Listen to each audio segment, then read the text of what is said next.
and welcome everybody to another edition of Reality in SFW.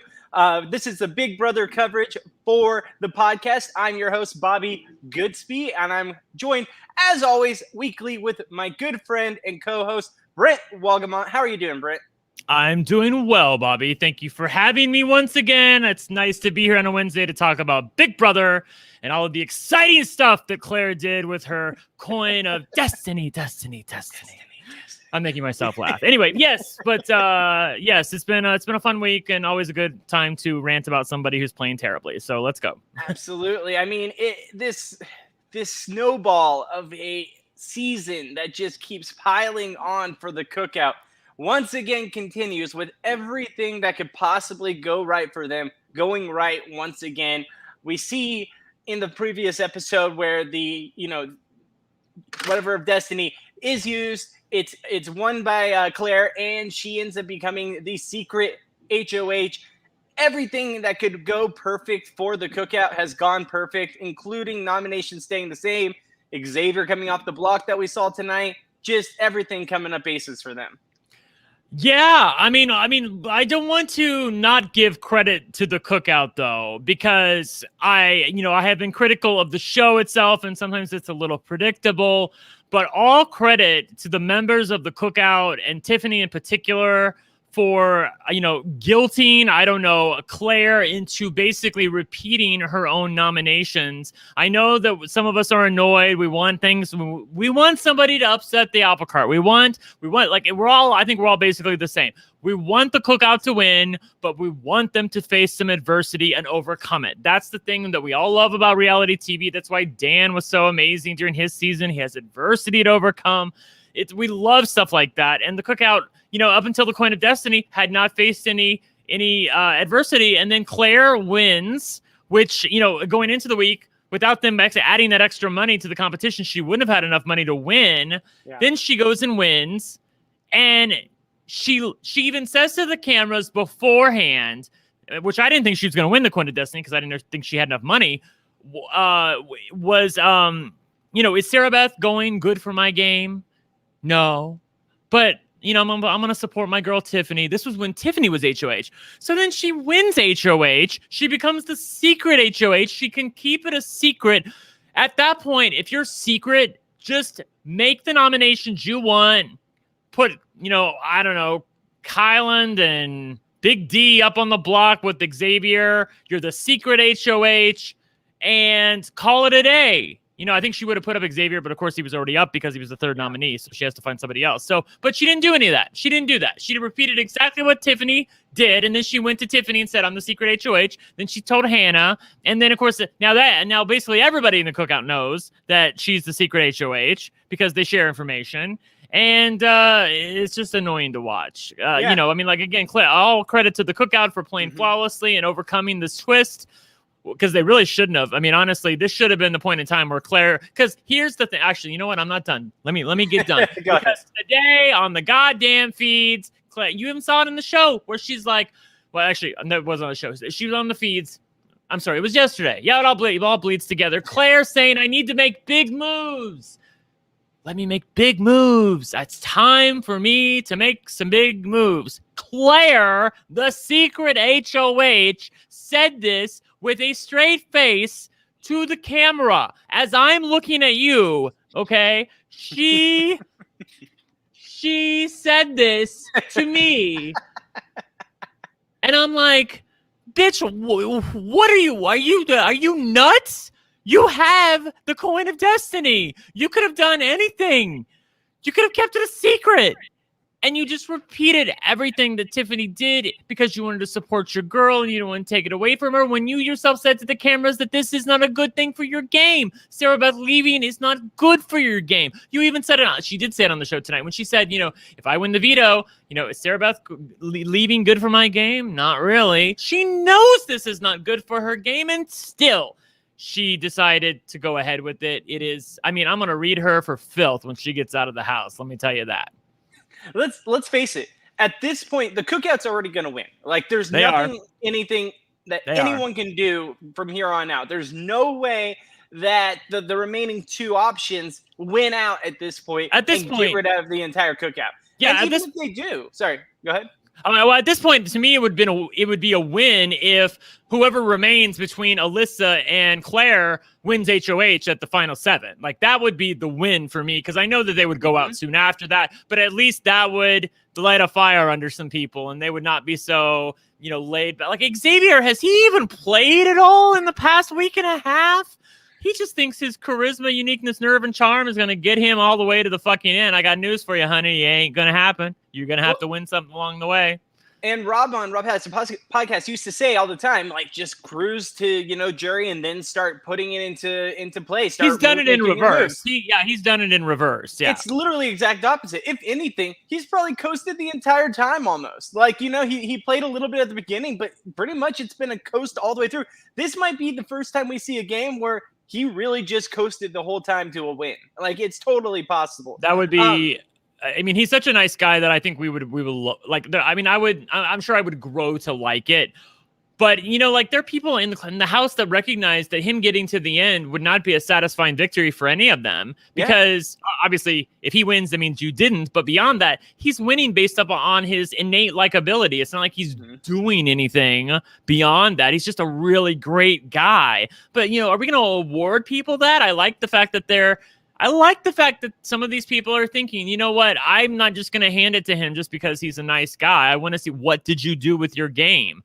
And for my money, I'd vote for Kyland over Xavier right now. And I fucking hate Kyland, but like, I'd vote for him over Xavier. But then again, I'm a gamer, so.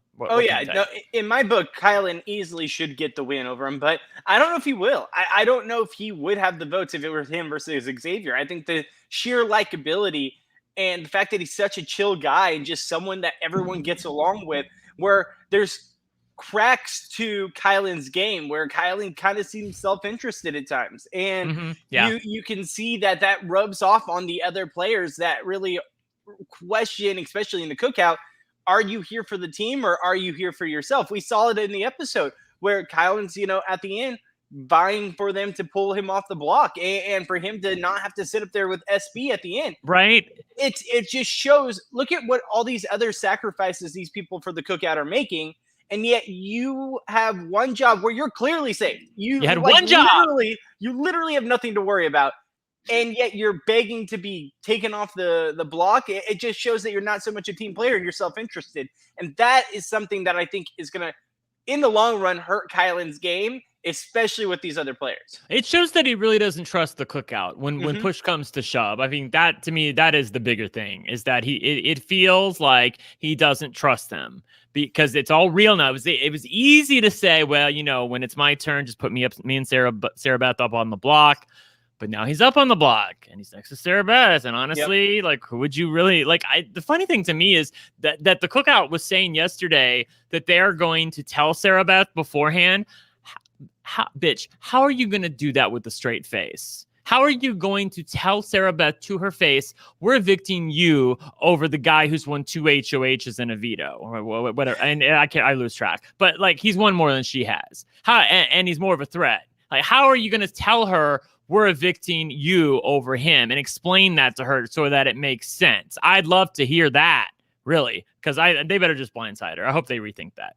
Honestly, I just don't see how the remaining 3 women that are not part of the alliance, how they don't see there's something else there. I mean, they see bits and pieces, but how they don't put it all together. They don't put it all together, and how they are still playing for those other people is beyond me. Like you were talking about with Claire, how she still did Tiffany's nominations. Yes, we see her talking about how, if I win the veto, I might not stick to Tiffany's rules that she set for this week. I might go on my own and do my own thing.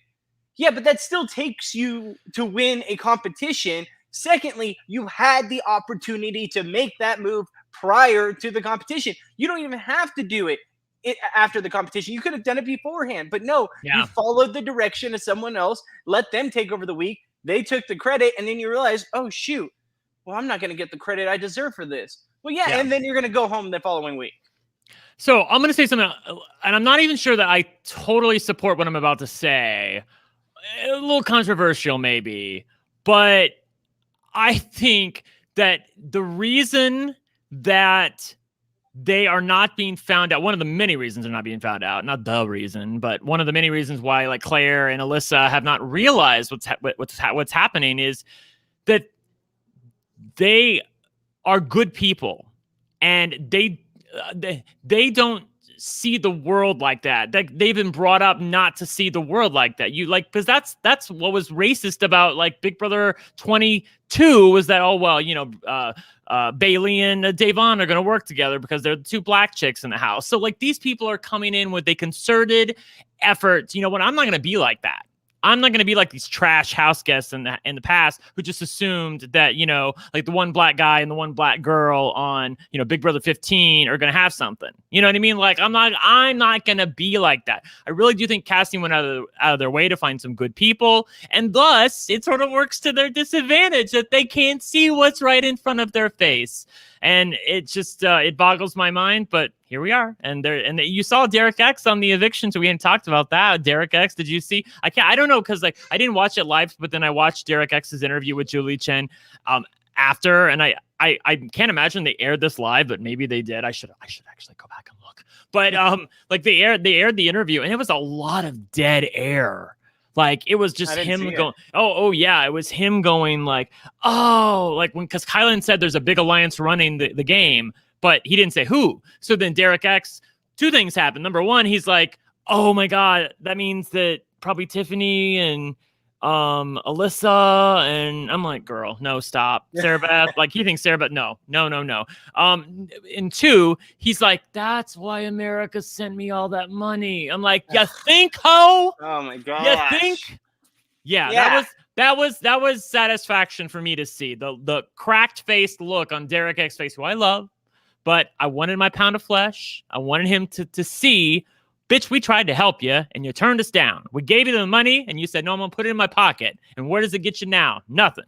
Get you a ticket to the jury house. And I know we, buried this last week where you always use the money or use whatever America is giving you, you use it right away because clearly they're giving it to you for a reason. And I won't go back into that because, the week's already passed. But this is once again where I'm going to say he is a fresh new player, new to the game that – given the second opportunity, definitely would not make this mistake again. Once he goes home, watches the tape, and sees where he went wrong, I honestly believe this guy could be an amazing second-time player. I really, really do, especially if he, stays I think the same shape. I mean, who are they going to find who like looks like him, plays like him, checks all the boxes? Like it's Derek X. I'm sorry, he's going to come back. He's 100% a lock next year or beyond. I would think he's going to come back. Does he want to come back? That would be the question for me. He seems like a successful guy, and I don't know if he's going to want to do this in 2 or 3 years or whenever they bring somebody back. And I feel like production's going to want him back sooner rather than later. Like I don't think they're going to sit on this one for a while. I think this is one of the people that. I know we just had a returning season, and maybe they'll do like a partial returning season one day, but I think they want him back, and they want him back soon because I feel like they feel like it's unfinished business, and he was such a success. Okay, cool. So Tammy does make a point to say that, and this is true, Derek X did explain that he was saving for the Coin of Destiny because he thought that someone else would use the Coin of Destiny to take him out since they're a secret. And that is fair. I have never co-signed Bobby's caveat that you always use the money right away. I do think there's a little room to play in there. I'm not totally disagreeing with you, but I don't totally disagree with that either. Fair. But having said that, the way the game board looks right now, and the fact that he got 100 back to back, I would be feeling like, it's more than just, oh, I'm so lovable, American likes me. Yes. I mean, like there must be something more at work here. That would at least cross my mind, Tammy. So I guess that's where I'm at on that. Absolutely. But yeah, so we go forward. We're seeing the cookout continue to go on their reign. They're honestly, they're just steamrolling this season. So do you want to, let's get into this episode a little bit? Yeah, I know there's not a lot to chew on, but we can at least go through some of the highlights. Before we start, I just want to say one more thing about Claire in particular, and I don't mean to go in on her so badly, but the thing that she said yesterday about like, God, like we're going to be at the final 8, and I need to start making some moves. Of course, again, I don't want to rant about the fact that she just has the fucking Coin of Destiny. She could have done anything she wanted and got no blood on her hands and then owned it at the end. Like she could have, that's the dream scenario, that the fact that you get an HOH and you don't have to immediately be held accountable for it. And also, I don't know if you guys saw this, but because it wasn't, I don't think it was, maybe it was on the show, I forget. But she can't play for HOH next week. I mean, she's gonna get to because it's a secret, but she has to throw it. That's the thing. So she's the secret HOH. She just repeated Tiffany's nominations for no reason whatsoever, and then now she can't even play for her own fucking safety next week. So the only person who can win next week to fuck up things would be Alyssa, and even then, I think Alyssa could be talked into putting up Claire. So girl, bye, whatever. And the fact that Claire said, I need to start making moves now, I'm like, Claire, you have seen this show. You know what modern Big Brother looks like. Do you think that suddenly just because you're in the show that it's not applicable now? Well-worn alliances always make it to the end of these shows. They always fucking do. And just because, this cast is far more diverse than other casts doesn't mean that doesn't apply. It just, like, you're not in a big group. She thinks that she's set because she has Tiffany as the final two, and now she's with Chada, and she's got a little thing going. And I'm like, you are so far behind. And the fact that she thinks she needs to start playing now is such like that you should have started playing like 5 weeks ago, 6 weeks ago, when it was like, like the week 3 or week 4. That's when, I mean, we know it was beyond that, but still, like she should have started playing a lot earlier. Tammy makes some good point. The fact that the Chada taking down Xavier didn't raise any red flags for Claire. Like, Xavier is the biggest threat to win the game, and the fact that Chada just took him down for, I don't know, for kicksies, like what the fuck? Like, I mean, I can't remember what reason she gave, but like, well, we're not gonna vote him out anyway. What? So you had Xavier and Kyland up on the block, and you're gonna vote out Sarah Beth. How is this making sense to Claire? You would think at that point it would hit her in the face. Also, Claire had a discussion with Chada about nominees for next week. This is in the universe where Claire can win HOH. Of course, we know that she cannot, but if she could, then, or if somebody else like Chada wins HOH, Chada was saying like, well, we should put up, I don't know, like Xavier and Alyssa or something, and Claire's like, why Alyssa? She's like, well, I guess it could be Big D. I mean, like, that's not a red flag to you? Like, Alyssa's not a threat. What has she done? She won one fucking veto?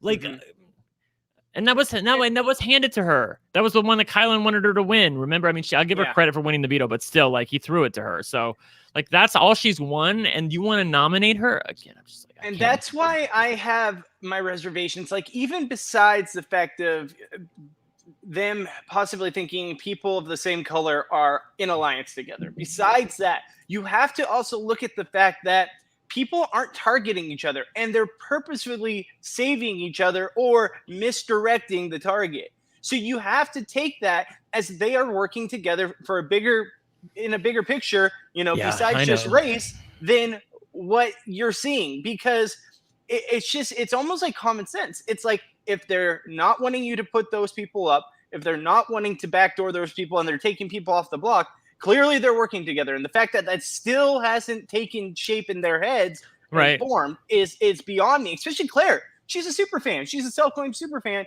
and she doesn't recognize all these cues of people secretly working together. Beyond the race factor, that's just what I don't understand about this game and these players so far. Yeah, that is frustrating. I really do think also that the show really needs to lean into this, because, make no mistake, race is a factor. I think I've seen people on Twitter try to say that that race is not a factor, and and they also said that they're not voting people out based on race. And I'm like, well, that's a pretty creative way to look at it. Like, in order to be a member of the cookout, you got to be black, and they're voting people out who are not in the cookout. So by definition, it feels like it's a creative way to get there. Mm-hmm. However, I do feel like the show is missing something, because they seemingly do not want to acknowledge the fact that the cookout is based on the fact that all of the players are black. And like, this is something that they should celebrate. Like, it's only going to happen once, probably. Yeah. Like, why not lean into it? Because God knows that this show could use some help trying to wash some of the stain of racism over the past fucking 22 years that they really could. And this alliance of 6 like it's literally black excellence. Okay, they are getting to the end, and the show won't acknowledge that. They just say members of the cookout, but they never like put them all up on a thing together like they did with the committee. Like they never show them. You know what I mean, to us. And I feel like they don't want to exacerbate the feelings of the Trumpies that watch the show, but I feel like they need to lean into the curb a little bit on this one and acknowledge the fact that these 6 black players are working together and have done so flawlessly. Absolutely. They need to lean into the fact that this is something we haven't seen before, and we're seeing it at a time in our history as a nation and as a world where this is a very, very crucial and important thing to see on our televisions. Now, do I think there's been somewhat a detriment to the game because of this? Absolutely. Like it's a little boring. It's a little boring, but maybe boring isn't the right word. People have clocked me for saying that. It's been one-sided. It's been a little predictable. Yeah, it's a little one-sided. Yeah, exactly. So, yeah. And that's not necessarily a bad thing when it comes to the bigger picture and to what this is showing for the audiences and for young kids out there as well, that this can happen to them as well, down the line in the future. But I just think that these other people should not be afraid to call that out. They should be able to be like, listen, regardless of what race it is, this is the game you're playing and I'm catching on to it. And I feel like there's no way that they don't see that. Again, we've said this before. There's no way they don't see that, but I swear to God that they don't. I've listened to them and their camera talks and listening to Derek X. Like, he had no fucking clue, man. Like, no fucking clue. They don't see it. They're going to be gobsmacked when it's the reality is shown to them. So let's go ahead and talk about the episode. Let's get into it. All right. So we start off where the new HOH has been come into power, and we see that Claire doesn't want Tiffany to get all the recognition because Tiffany's going around telling people she was the one who won the HOH power and kept her nominees the same. What do you think about this from Tiffany? Do you like the fact that she's just trying to claim this as her own move? And what do you think of Claire's reaction? And should she have stepped in and possibly said something for herself? Because from what we see and what we know on the TV screens, we know everyone knows it was probably Claire who won the HOH, but they're all not saying it because they're trying to play naive. Yeah, they're trying to play naive. Tiffany gets an A+ in my book. I mean, these are her nominations, and it's crazy that even if Claire wants to remain a secret, it's crazy. It's crazy to me that she's going to claim credit when she literally just repeated the same nominations. Like, again, I was so frustrated on Twitter, and I get that she was trying to keep the coin away from DF, and she was mad, nervous that DF might nominate her and Tiffany. I get that, but goddamn, you couldn't have done like Kyland and I don't know who was she gonna do, but not Sarah Beth. Yeah.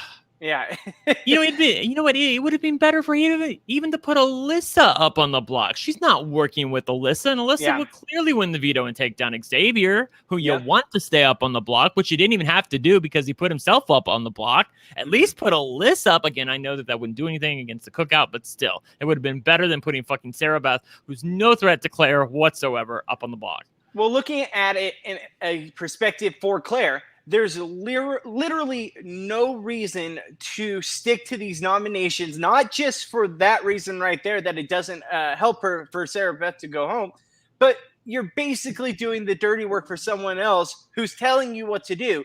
When it comes down to crunch time and you have to reveal this, say she makes it to the final 2. And say she has to explain when she came into power. I'm like, I was a secret HOH and I made these nominations. Yeah, but when you're explaining that, the jury's going to know, you made those nominations because Tiffany made those and told you to keep them. Mm-hmm. This is where you have to make your game move to show that you're a game player and you deserve to win. If you do nothing, if you let the other person run what's going on with your HOH, especially when you have a secret HOH that can do literally anything, then you can't win. You just can't win. Well, that's you have the nothing thing. to argue. But that's the thing, though. It's got to remain secret. The fact that she wanted to tell Tiffany. Look, here's the thing. I'll say this. If you're going to tell anybody that you're the secret HOH, then I get repeating the nominations. Okay, I get that part. Especially Tiffany. If you're going to tell Tiffany you're the secret HOH, which she couldn't keep her fucking mouth shut and just pretend that it wasn't her. Now, the cookout would have figured out it's either Alyssa or Claire, because obviously one of us wouldn't have put up, two cookout members. But so again, but she doesn't know about the cookout. So she doesn't know that she would have been found out right away. Okay. Exactly. She doesn't know that. So all she had to do was just put up 2 people who she actually thought were threats to her, like Big D and Xavier, or Xavier's up on the block, Big D and Kyland. And then call it a day and don't tell fucking anybody. But if you're going to tell people that you're the HOH, even one person, then I see repeating the nominations. That's where I'm at. She had basically 2 people not to nominate to really have a shot at cracking open this alliance and letting people go against each other. And she still didn't. Yep. Literally 2 options don't choose from. It's just crazy to me. Yeah. All right, so let's move on. We see Sarah Beth doesn't understand the target. She can't figure out why they are wanting to target her and Kyland, and in her mind at this point, Kyland's the one that they're really targeting, and she's just on the block as a pawn. Obviously, we know she is dead wrong in that situation, but she does say to Kyland, could there be a bigger picture that I don't see? Like, unless I'm not seeing the big picture in front of me, and there's people in this house working together that I'm not privy to, then I don't understand what's going on. Girl, if you don't understand what's going on, clearly there's something you're not privy to. It's that easy. It is. Well, I mean, like, this is a good time as any to talk about it, but did you see last night Kyland basically exposed the cookout to Sarah Beth without calling it the cookout and without naming the names? Yes. He called it the Illuminati and said, what if, I have a theory, I have a conspiracy. What if there are people running this house who are secretly working together and they all have a person, and that when somebody becomes HOH, that every duo is put up on the block, but then the secret alliance has the votes to keep them. What if that was happening? And Sarah Beth was like, girl, if that's true, then we're fucked. And Kyland, of course, he wants to feel himself a little more. He wants a little credit for this because he's like, I swear to God, his goodbye message is going to be, I'm the one in control of the big alliance. Like, he's not going to say it's the cookout, but he's going to own the fact in the goodbye message that he's the one in control. So he thinks of the big alliance. And he described all the things that were happening to the cookout, but he ascribed it to this secret group called the Illuminati. And like, it was comical to watch because he's describing everything that the cookout has done. But Sarah Beth is like, Kyland, that doesn't make sense. I don't believe it. Even if it's true, we're fucked. And this went on for a while, and he really got into it. And like, I wonder in jury, and again, I think she'd vote for him no matter what, but I'd feel pretty fucking stupid if I'm Sarah Beth and I later find out that, he was basically trying to tell me the entire time while I was sitting there having that, hour-long conversation with him, that he's in the big alliance and I don't see the big picture, because she's going to feel like a fucking dumbass. Yeah, and honestly, that could be bad for Kyland too, because you're making her feel stupid without telling her what's actually going on. Basically, you're beating around the bush when you really don't have to. Either just do it and backdoor her, or not backdoor, just get rid of her without her being privy to what's going on, or be upfront and tell her so that she at least knows, okay, I understand why you did this. To just kind of beat around the bush and really hint at something that's not true, I feel like might make her feel a little more betrayed than she already will. Yeah, I know. Anyway, moving on from Sarah Beth. Moving on. So we see the veto picks are Alyssa, Claire, and Hannah. Claire not sold on. Oops, I read the same one. So we get into the competition. Yeah, that's worth repeating. The fact that Claire's not sold on SB being a nominee. Then why the fuck did you put her up, girl? Exactly. Why did you do this? Yeah. Let's take one more. You know what? She deserves it, Bobby. We took one more whack at her. Exactly. So we go into this competition. Now, this is a competition we see a lot, but different. It's different than what we're used to seeing. What did you think of this competition? I actually liked it. I thought it was cool. The only thing was, it was kind of confusing. Like, I didn't understand the layout, but I do see what they were looking at. I saw what they were trying to do with the pictures. Wish it was a little laid out better, but I'm not a hater of this competition like other ones. I like this sort of competition. It doesn't take forever. It's logical. I feel like anybody could win this competition. If you're somebody who doesn't move particularly fast, like DF, I feel like you could still win this competition if you know what the fuck you're doing. And that's not a fat joke. It's just like he doesn't. No, move but fast. just so yeah. he just doesn't move. He moves a little slow. Yeah. But anybody could win this competition. So I actually was a fan, and I felt like it was pretty visual. Like people kept pointing out they did a good job in the television edit of showing the progression of the cast, the apple, the homework, and anything that was happening, they showed you like this is the key. I think from afar it was really hard to see. That's like, what my issue was. When they got things that were wrong, it was like, well, I don't know which one is wrong. But exactly, but I'd say those are small gripes. Yeah, exactly. It pretty much worked. Yeah. Now, my one question, because I didn't see from afar, were there multiples of the same picture, just slightly different, or were they all different pictures? I think they were all basically different. I mean, they obviously had same people in certain photos, with different casts and different things. But overall, I felt like there was different photos mostly. Also, I love when we get to Sarah Beth competing. Because you see all these people, right? First off, we get Claire pretty much the entire first 30 minutes of the episode. It's all the Claire show. She's doing all the interviews. She's the one breaking down the competition. Her segment in the competition is by far the longest because she's explaining every little detail. It's very strange to me how much we're seeing of Claire compared to what we've seen all season. Then we get to SB, and she goes and hits the buzzer, and she's so shocked that she got it right. I really thought there for a second, it's like, did we miss something? Did she like mess up or get disqualified? Because she's making it seem like she won this competition. I think she thought she did. Yeah. I think that she just was pretty logical and saw a couple of things that were, that were pertinent and some of the progressions of the pictures, and then maybe she made like one change and then got it right. And she probably thought that was enough to win. Of course, she was close. She was close. Hannah was was right there, but Hannah ends up pulling this one out. All right, so a little lucky for her not to win that, actually. Because she really 100%. Thought she had it. Yeah, she did. And that, what a week we would have if that did happen. Now, I would like to say Mary Duda is wanting to point out 30 minutes. Where's the ad break? All right. Good point. We got through the veto. The fans are calling for it now. Hey, you guys just love these commercials so much. You're dying to watch them weekly. All right, I'll get a Coke. Let's take a break. All right, let me pull up the commercial, and we will be right back. Lucy Nicotine is a company founded by Caltech scientists and former smokers looking for a better and cleaner nicotine alternative. Finally, tobacco alternatives that don't suck. Researched and developed for 3 years to be made for people, not patients. Lucy has created a nicotine gum with 4 milligrams of nicotine that comes in 3 flavors: wintergreen, cinnamon, and pomegranate. Lucy also has a lozenge with 4 milligrams of nicotine in cherry ice flavor. Each and every flavor actually tastes great, and it's convenient and discreet. Products can be enjoyed anywhere, on flights, at work, on the go, or even in the gym. I am so happy that Lucy is sponsoring us. Ever since they came on board, I have gotten no less than 5 of my friends transitioned over to Lucy and put their cigarettes down.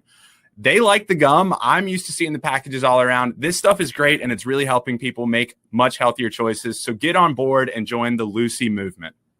Hey, it's 2021. Get rid of your cigarettes, unplug your vape, throw out your dip, and get some Lucy nicotine gum or lozenges. This is the real deal. A subscription to Lucy comes directly to your door each month. It's so simple that you don't even have to leave your house because Lucy has delivery down.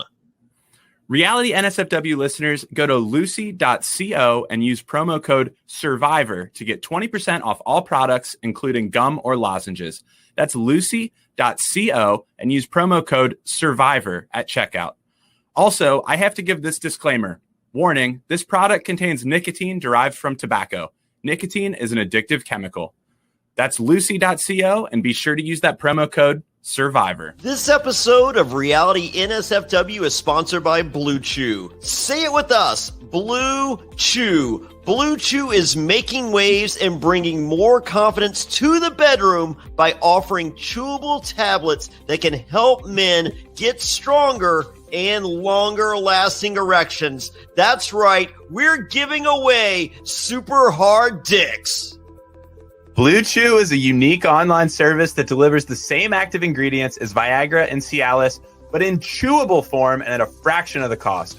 Blue Chew's tablets help men achieve harder, stronger erections to combat all forms of ED. Blue Chew is an online prescription service, so no visits to the doctor offices, no awkward conversations, and no waiting in line at the pharmacy.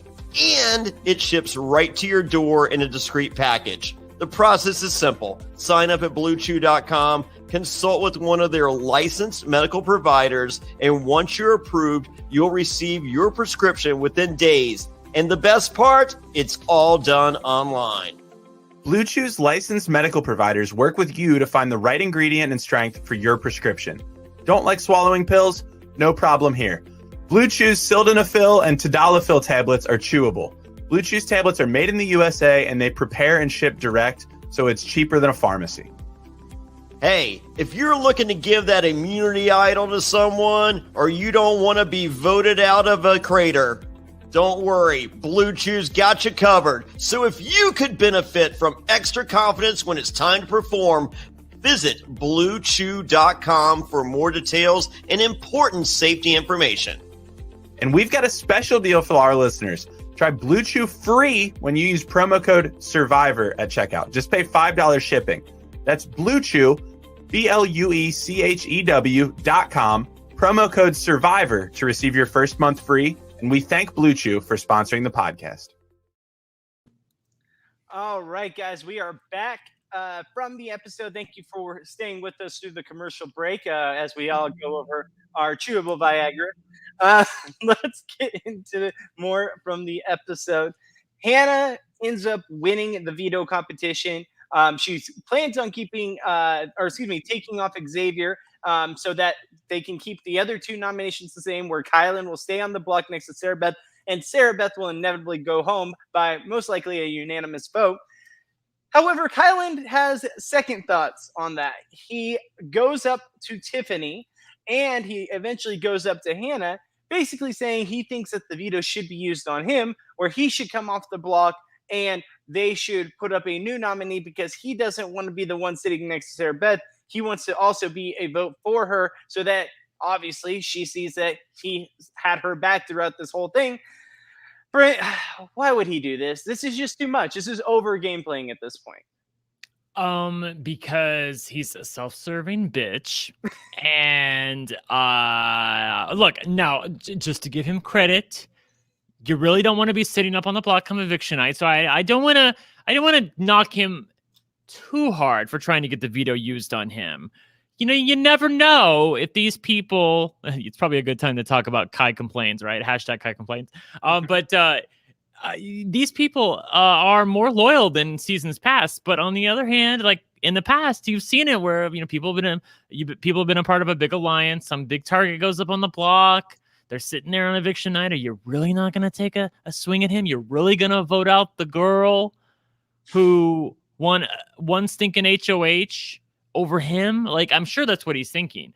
So he's nervousing, but the way he went about it was so bad. And he just kept pushing and pushing and pushing. And y'all didn't see most of it. In fact, you didn't see much of it, where he just kept pushing and pushing and trying to get the veto used on him and trying to say with a straight face that it shouldn't be used on Xavier. It should be used on me because I'm a better player than Xavier. Like, Xavier, the only reason people like him is because of his likability. That's the only reason why. Like, I've done more for us. I should have the veto used on me.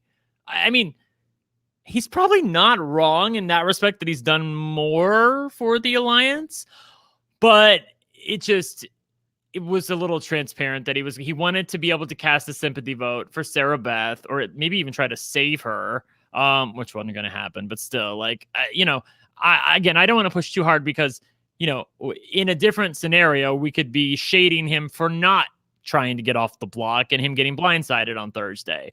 So, True. you know, I do feel like that in that respect, we have to at least respect that, but he didn't go about it in a very good way. Yeah, I mean, I get that. I totally understand that. Like, it's for all he could know, they're all going to try to take the shot at him and just completely lying to him, hook, line, and sinker. So I do understand that. Yep. I just feel like you're in a position where clearly everyone has a target of interest and everyone's going according to plan, even more so than pretty much any season you can trust that the plan's going to go forward because of Yep. the bigger picture is. And that people are working for this bigger goal that we haven't seen on reality TV before. So that's why I feel like you didn't have to worry, and it's just now pissing people off. Like, you saw how pissed off Tiffany got. Mm-hmm. She was yeah, pissed. I know. Yeah, she was. Yeah, I think the show kind of undersold that as well. She was really fucking annoyed at Kyland because he was like, again, it's so easy to say early on, well, you just nominate me and Sarah Beth together. We'll vote out Sarah Beth and I'll be fine. But then when it actually happens, it's a lot harder to sit up on the block and face people on eviction night. Absolutely. All right, so you wanted to get into hashtag Kai complains. Yeah, because I mean, like, that's all Twitter was talking about for a day and a half. So Kyland he is a busy body. You think that he talks your ear off in the Big Brother house?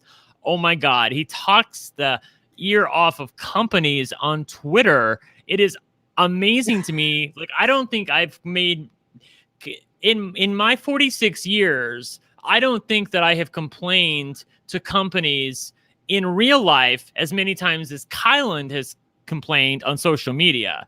And the complaints are odd and seemingly willy-nilly, like about, I mean, there are things you should complain about. I got stuck on a flight and we sat on the fucking tarmac for 5 hours, Delta. What are you going to do about it? That's fair.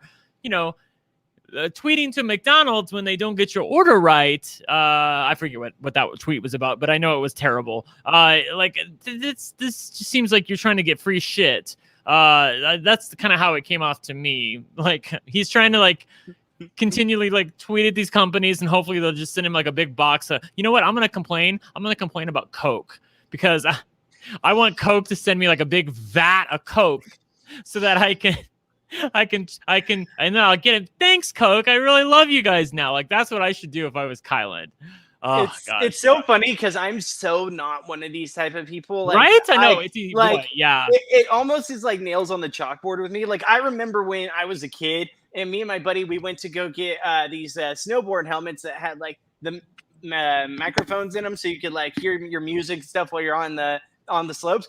And my buddy got his, and then I wanted to get the same one, and it was on sale for $40, which was normally $300 or something like that. Yeah. And my buddy's mom saw that, and she clearly saw that it was the wrong sticker. It was for something else that was way cheaper. And she went to that manager, was like, no, this was sitting there. This is for that. You guys got to honor this. And I just sat there being like, I don't even want this damn thing anymore. It makes me so awkward when people do stuff like that, that I just can't. I just can't with those people. Oh, yeah, that's what it was. Tammy, thank you so much. So it was $1.89 for a sausage biscuit and $5.29 for a sausage biscuit with egg. How are you going to make me pay almost $4 for a fucking egg? McDonald's. Actually, I don't think he swore in the tweets, but how are you going to make me pay for almost $4 for an egg, McDonald's? He likes to complain. He did this a lot too. So to the point where it became a hashtag and people kept finding the person. I don't know. Is somebody running his account? I'm thinking no, but I don't know. I should look, but I would have deleted all these tweets once I saw the hashtag for me. I work in customer service and I get these people at my bar all the damn time. Literally last night I had a couple order the lobster tail, eat the entire lobster tail, and then complain. And they were getting the whole thing comped already because they had comps. And they complained that it was overcooked. But they ate the whole damn thing already. Listen, if you're going to eat one bite, that's fine. And you say it's overcooked, I'll get you a new one. I'll get you something else. Don't eat the whole damn thing and then expect it for free. People do this all the time. Drives me absolutely crazy. Don't be those people out there, everybody. Right. Don't be that person. Right. So people are shitty. I'll tell you, just quick segue to my job for a second. So this has never happened to me before. So I'll tell you guys this. You guys know I'm a blackjack dealer. I deal all the games in the casino, but this particular day I was dealing blackjack at the casino. They were winning. I had 3 guys at my table. These 2 young guys who were sitting at, like 9 o'clock and 3 o'clock. And this old guy who's the bigger player who was sitting in the middle. Okay. He has like the top card at my casino. Right. So they're winning. They're each up about, $500,000. I think the guy in the middle is up about 2,000. But then he started losing. He lost a little more, but the other guys were kind of winning. Well, shuffle break comes, right?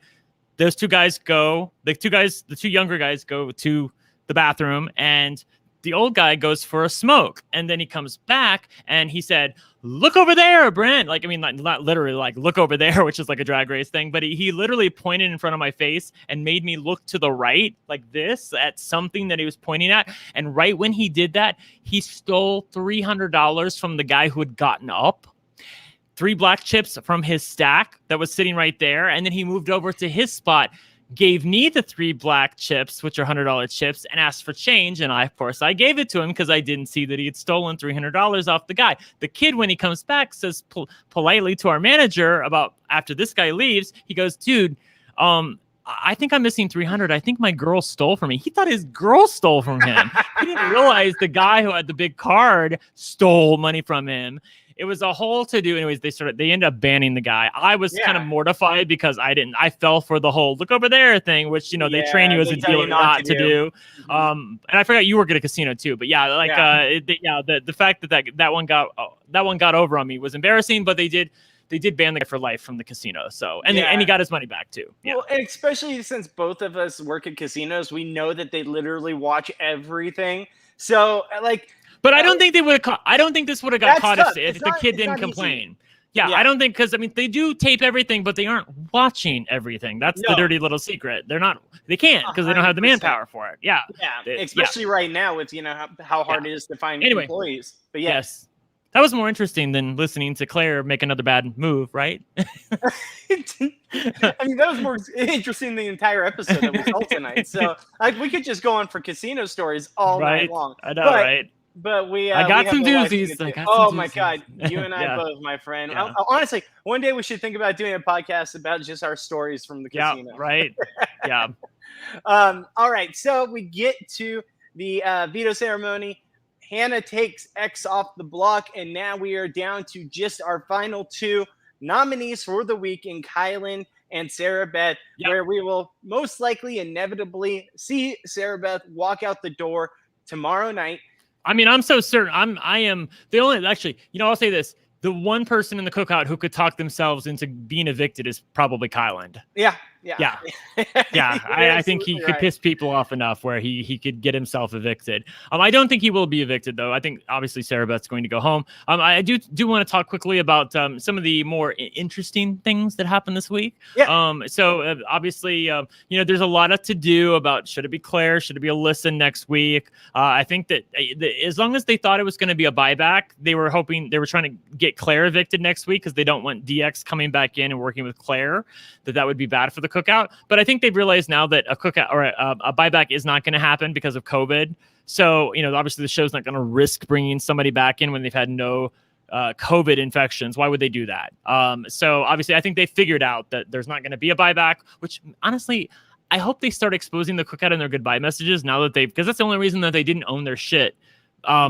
About the cookout was because they were worried about a buyback. Again, they should be worried about that because the producers should tell them they're not going to tell them any game information anyway if they have a buyback. But nevertheless, whatever. But now that they figured out that there's no buyback because of COVID, I wish they would own it. But because of that, Alyssa seems to be more in the firing line now than Claire. So it does seem like Claire is going to be safe for one more week if because obviously she can't win HOH next week. But it does seem like she's going to be safe unless Alyssa wins the veto or if Xavier wins the veto and takes her down. So there's that. But the more interesting thing happened because there's been a little more talk about the end game. And boy, this did not go how I thought it was going to go. Tiffany and Chada were talking. They're plotting their end game. They want to get to the end with the 3 girls, which ironically is sort of funny because Big D has been saying that us boys need to stick together. And he's not wrong about that. They actually do need to stick together, but not for the reasons he thinks, though. And Tiffany is saying she recognizes what a big threat that Xavier is, and that they can't let him get to like final 3, final 4 because he'll win out. I'm like, girl, you are thinking way too late. Like he needs to be gone. Like if he's sitting on the block at 7, they have to get rid of him. They have to. But anyway, so she now the deal is that she agreed with Chada that they should get rid of Big D at final 6. So on triple eviction night, which is coming, they're gonna have 2 double evictions back to back. It's gonna be a 2-hour show. Big D, I think, will be the first person to leave the cookout unless he somehow wins veto or HOH. Obviously, then something different could happen. But if anybody else gets HOH, I feel like it's going to be Big D. And after that, it's going to be Xavier. Both Chada and Tiffany talked, and they agree that Xavier should go out at number 5. Again, you're letting him stick around way too long. Yep. Then the interesting thing is Tiffany, who supposedly has a final 2 with Kyland. Obviously, Kyland thinks it's real, especially now that Sarah Beth's going to go home. He's going to count on Tiffany's final 2 with Tiff, but Tiffany is knowingly lying to Kyland. I thought Kyland would be the first person evicted from the cookout, but it doesn't seem that way. I think now he could conceivably make it to the end because Tiffany wants to have her way. And she wants Big D out first because she recognizes he's the Courtney from Survivor Panama. He's the person who everyone's going to take to the final 2 if they have the chance. And she told Kyland this. And Kyland thinks it's also good to get rid of Big D. But for a different reason, he thinks that Big D would win. And, of course, that's like news to my ears that Big D would win. But Kyland seems to think so. Anyways, the point being that he did agree with Tiffany that Big D should be evicted next. And that is startling to me because that's startlingly bad gameplay from Kyland because Big D is his number 1 ally. Tiffany is not your number 1 ally. Big D is your number 1 ally because he wants to suck your dick. I'm sorry. That's the T. He does. He wants to suck his dick. And so that's your number 1 ally. Believe me, as a gay man, I know the dick envy is real. So he wants to suck his dick and he wants to be loyal to him. I'm telling you, I know you're laughing, but that's how Big D thinks. Am I wrong, chat? Am I wrong? I am not wrong. Hey, you're probably not wrong. Big D is thinking with his dick and he wants Kyland's dick. So the fact that Kyland's willing to get rid of Big D is a monumental mistake at the final 6. And Absolutely. the fact that, and then he also agreed that Xavier should go at 5. And then Tiffany even realizes that, hey, if I take Chada and Kyland to final 3, I wouldn't even have to win HOH.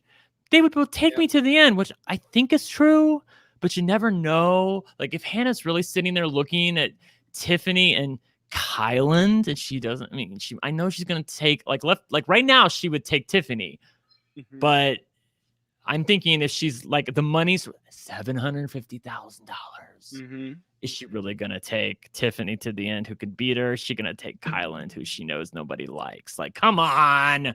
I don't know about that. But anyways, that's what Tiffany thinks. So Tiffany right now, if she had her way and Chada agrees with this, Kyland agrees with this, Big D out at 6, Xavier out at 5. Who knows after that? Again, some things can fluctuate. As far as the less interesting thing to me, which is the Claire versus Alyssa of it all, it's really going to depend on who wins HOH because whoever wins HOH is going to put them both up. Again, assuming it's not Alyssa, whoever's in the cookout who wins HOH is going to nominate both of them. But by winning HOH, because it's at the final 8, that means there's 5 people voting. That means that the HOH can't vote. And that might be important because whoever is HOH can't vote, which means they don't have sway over the outcome, which means 3 is the only amount of votes you need to carry the day.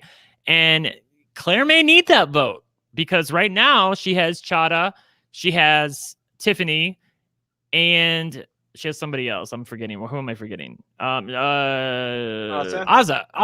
thinks that Alyssa should go home. But if one of those is HOH, then that's one less vote that she needs. So I'm nervous about that for Claire. I don't know why I still root for Claire, even though she's played so abysmally. I think it's because she follows me on Twitter. That's honestly, that's I'm vain and narcissistic, and that's the reason why. So yeah, I don't know why I still root for her, but I'm hoping she gets further than Alyssa because she's at least maybe she deserves that. Honestly, I totally forgot about Ozzo. Did we see her at all this entire episode? Like not. We saw her for a second when they did the veto draw. That was about it. But she's. No nothing. I think she's penciled into the final 4. Yeah. I mean, unless I think she should be final 2. If Xavier wins If Xavier wins Veto at 5, I think she could go out there. You know, I wish she would start making some. But I'm glad to see that members of the cookout are starting to make their own moves and think about things. Honestly, this thing with Tiffany could have backfired. Tiffany told Kyland, I want Big D out at 6 and Xavier out at 5. If Kyland was thinking straight, that's not a joke at him being pansexual. That's literally like he should be thinking straight.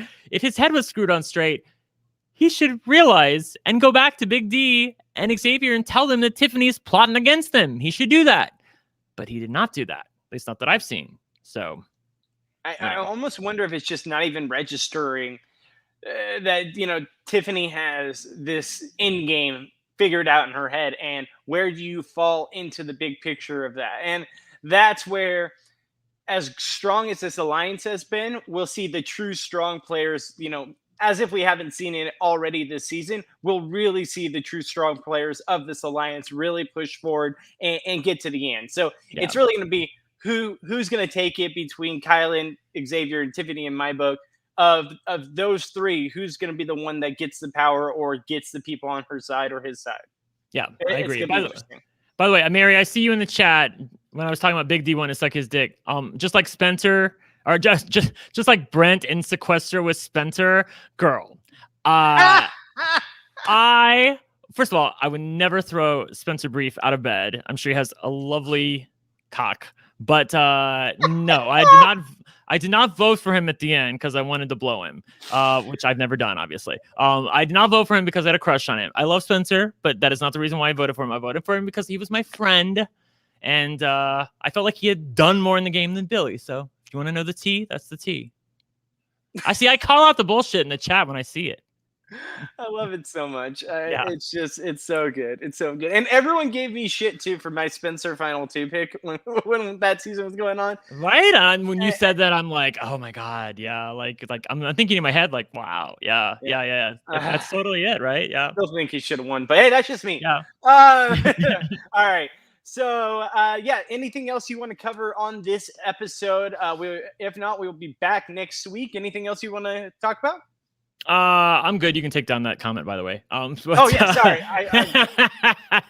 I just wanted everyone to really grasp that and get what she was saying because it was great. All right. So, this is good enough. Yes. Yeah, exactly. That's it for this episode of Big Brother Reality NSFW. We will be back next week following the Wednesday episode. Please tune in and tell your friends. Bring your friends in. You know, anyone that you know that loves Big Brother. For real. Let me stop you real quick. I will retweet anybody that says anything great about our podcast. If you think this has been fun, it's fun. I see you guys in the chat. You're like, I love a more non-PC Brent. He doesn't have to keep it clean. He can keep it straight over here and have some fun. If you guys like this, fucking tweet about it and say something, and I will retweet it and make sure more people see it, because the more people that know about this, the more people that can come and watch. And we get a great viewership now, but I would like our viewership is just a smidge above where we were for like Big Brother Canada, and I feel like it should be far more from where it was from Big Brother Canada. You know what I'm saying? Yeah, definitely do that, and I'll do the same. I'll retweet whatever else is out there. Cool. Please, we'd love to have that. And then also, hey, if you want to hear any more of our casino stories, we'll be happy to tell you. Maybe we could talk about those one day. I just want to see the general interest. I think that'd be fun. All right, so we will be back next Wednesday following the episode. Check us out then. And for Brent Wolgamott at One Lucky Gay, I'm Bobby Goodsby at Goodsby Bobby. We will see you next week. Bye. Autumn is in the air, the pumpkins are in the patch, and our friends at Manscaped are here to make sure you don't carve your pants pumpkins when you're grooming, if you know what I'm saying. Make sure you're keeping things fresh this fall with the leaders in male grooming and their brand new 4th generation performance package. Boys, get ready for cuffing season like no other. Ready to take the leap into fall with Manscaped? Join the 2 million men worldwide using Manscaped by going to manscaped.com for 20% off and free shipping with promo code SURVIVOR. Now listen, I have had my fair share of mishaps in the past, and going into Halloween, the guys like to dress scary, the girls like to dress inviting, and as a result, you're bound to get your pants down if you do things right. Well, you don't want a big bush down there. You want those things freshly trimmed, shaved so perfectly. Don't use a razor. Go to Manscaped. It's the only way, or you will not be getting treats, but only tricks. It's time to bundle up with the Manscaped Performance Package 4.0. Inside this package, you'll find their Lawnmower 4.0 trimmer, Weed Whacker ear and nose hair trimmer, Crop Preserver ball deodorant, Crop Reviver toner, Performance boxer briefs, and a travel bag to hold your goodies. First off, the new Performance Package 4.0 includes the new Lawnmower 4.0. And if you're looking to cozy up this fall, this trimmer is essential. Their 4th generation trimmer features a cutting-edge ceramic blade to reduce grooming accidents thanks to their advanced skin-safe technology. It also gives you the ability to turn a 4,000 LED spotlight on and off when needed for a more precise shave, plus it's waterproof. I hate shaving in the dark. That 4,000 LED spotlight, perfect. But the Performance Package 4.0 also includes the Weed Whacker to chop your worst weeds up top in your nose and ear. So you use the Lawnmower 4.0 for your rear, use this for your ears. This nose and hair trimmer uses a 9,000 RPM motor-powered 360-degree rotary dual-blade system to provide proprietary skin-safe technology, which helps against nicks, snags, and tugs in those delicate holes. Seal the deal with Manscaped's liquid formulations. The Crop Preserver ball deodorant. Everyone knows pumpkin spice lattes and ball deodorant go hand in hand. That's all they're talking about at Target these days. It's crazy. Then after trimming the pumpkin patch and whacking the leaves, give your balls a boost and use the Crop Reviver. Manscaped even threw in 2 free gifts to their Performance Package 4.0, the Manscaped Boxers and Shed Travel Bag. You see me on the road, I have the Manscaped Shed Travel Bag with me everywhere I go. Get comfy on the home and on the go this season. So get 20% off and free shipping with the code SURVIVOR at manscaped.com. That's 20% off plus free shipping with the code SURVIVOR at manscaped.com. Make your balls a priority this fall. Choose Manscaped. Your balls will thank you. Promo code SURVIVOR.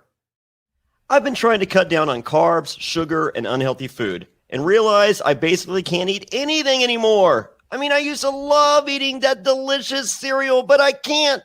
But wait, I can, thanks to Magic Spoon. 0 grams of sugar, 13 to 14 grams of protein, and only 4 net grams of carbs in each serving. That's only 140 calories a serving. It's keto-friendly, gluten-free, grain-free, soy-free, and low-carb. Plus, build your own box. Available flavors to build your very own custom bundle are cocoa, fruity, frosted, peanut butter, blueberry, cinnamon, cookies and cream, and my new favorite, maple waffle. Magic Spoon just recently brought back 2 super popular flavors, cookies and cream and maple waffle, just like you're talking about, Johnny, permanently. When these flavors were first introduced for a limited time, they sold out extremely quickly. You should make sure to get these again and try them for the first time. They're delicious and indulgent. Every morning I wake up, I look into my cabinets. All I have is Magic Spoon cereal. I have all the options, and I'll do a little bit of I'll mix some cookies and cream with a little cinnamon, maybe cocoa and peanut butter. But oh man, that maple waffle just by itself is just something so spectacular. Hey, they're perfect not only for breakfast, but that guiltless midnight snack. So go to magicspoon.com/survivor to grab a custom bundle of cereal and try it today. And be sure to use our promo code SURVIVOR at checkout to save $5 off your order. And Magic Spoon is so confident in their product, it's backed with a 100% happiness guarantee. So if you don't like it for any reason, they'll refund your money, no questions asked. Remember, get your next delicious bowl of guilt-free cereal at magicspoon.com/survivor and use promo code SURVIVOR to save $5 off. And thank you to Magic Spoon for sponsoring this podcast.